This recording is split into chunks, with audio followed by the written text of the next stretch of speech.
होगी। जब मैं पहली बार यहाँ आया था और यहाँ गांव के लोगों ने और क्षेत्र के मौजूद लोगों ने कहा कि यहाँ ये निर्माण होना चाहिए, उन्हीं के कहने पे निर्माण हुआ, ये पहल हुई। उस दिन भी मैंने कहा कि इसकी कोई सीमा नहीं, कितनी लागत लगेगी यहाँ इस क्षेत्र के लिए और खास तौर से छाटू के इस परियोजना के लिए मैं और भी पैसा लगाने को तैयार हूँ। मैं इतना ही कहूँगा।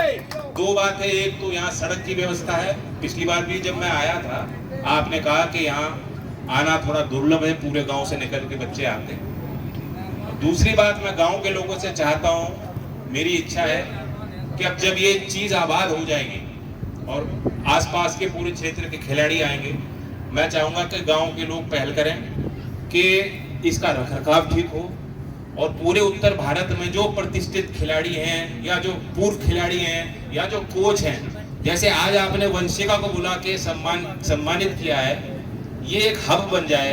उसी तरह से उसी संस्कार के साथ, उसी भावना के साथ आप इस जगह का प्रयोग करेंगे और दूर दूर के लोगों को यहाँ निमंत्रण देंगे, यहाँ आयोजन होंगे, प्रतियोगिता होंगी। मुझे भी आप अवसर दोगे कि बार बार मैं आके यहाँ देखूं, अवलोकन करूं और आपके बीच रहूं। मैं जो मुझे जिम्मेदारी मिली वो पूरी तरह से नौजवानों से जुड़ी हुई। चौधरी साहब ने यहाँ काम किया सामाजिक और आर्थिक परिवर्तन का। चौधरी अजीत सिंह जी ने जो मिल लगी, जो नया औद्योगिकरण हुआ, जो आधुनिकरण की जरूरत थी, गांव की तस्वीरें बदलने में उनका बड़ा योगदान ना जो इसका।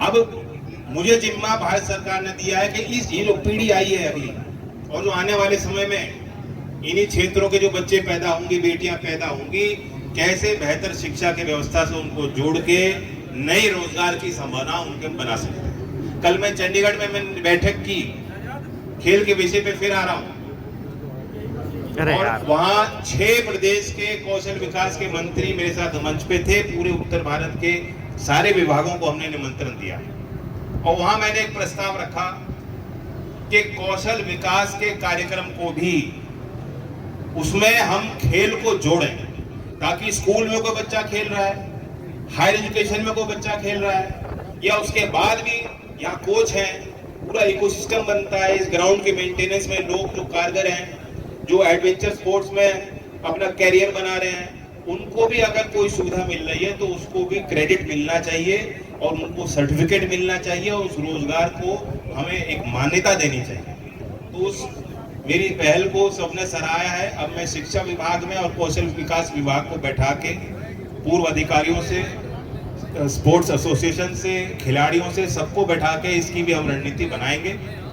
और मैं जानता हूं कि क्षेत्र का एक मिजाज रहा, एक टैलेंट रहा हमेशा से, शारीरिक क्षमताएं यहाँ किसी से कम नहीं बच्चों की। और बड़े पैमाने पे जब भी कोई सरकारी भर्ती होती है, विशेष तौर से फौज की भर्ती हो, बीएसएफ की हो, जो हमारे कैपेफ की हो, पुलिस की हो, तो यहाँ नौजवान बहुत रुचि लेते हैं और खूब तैयारी में जुटे रहते हैं। पिछले दिनों छपरौली में एनएसडीसी ने एक विशेष केंद्र खोला और उसके नतीजे अच्छे आने लगे हैं। वहाँ प्रशिक्षण हो रहा है, भर्ती के जो बच्चे तैयारी करते हैं उनको तकनीकी प्रशिक्षण, कोच की व्यवस्था और जिम की व्यवस्था और इसी प्रकार के ग्राउंड की व्यवस्था हमने बना के दी है। और पिछली भर्ती में भी बड़े पैमाने पे बच्चों की भर्ती हुई। वहाँ की बेटियों ने एनिमेशन का कोर्स किया और उनको मुंबई तक की कंपनियों ने ऑफर दिए हैं। अब मुझे उम्मीद है कि उनके जो पिता और माँ और पिता उनको अनुमति देंगे और वो जाके बाहर जाके काम कर पाएंगे। अभी एनएसडीसी ने एक और पहल की कि यहीं खरड़ मुजफ्फरनगर में भी, और आप लोगों ने, मैं नहीं जानता, छपरौली में जाके देखा कि नहीं, आप जाके देख लेना।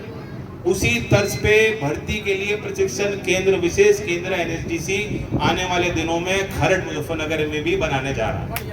1 करोड़ से ज्यादा की लागत लगेगी और मैं आपका उसमें साझा मांगता हूं कि उस पे भी, इस परियोजना पे भी नजर रखना। कोई भी सुझाव हो आप मुझे दे दें। अब मैं इस अवसर पे, क्योंकि वर्षा भी होने जा रही है, फिर राज्यपाल जी के यहाँ भी मुझे जाना है और वो खुद तनाव में थे, यहाँ आपके बीच नहीं होने का, मैं तो जा रहा हूँ। तो मैं अभी खिलाड़ियों का भी सम्मान करूंगा और समिति के लोगों के साथ भी जो अवसर है बैठक, इसको ब्रांड तो करो, कोई किसी नाम से बेचो, गांव का नाम डाल दो, साटू ब्रांड। धन्यवाद। राम राम।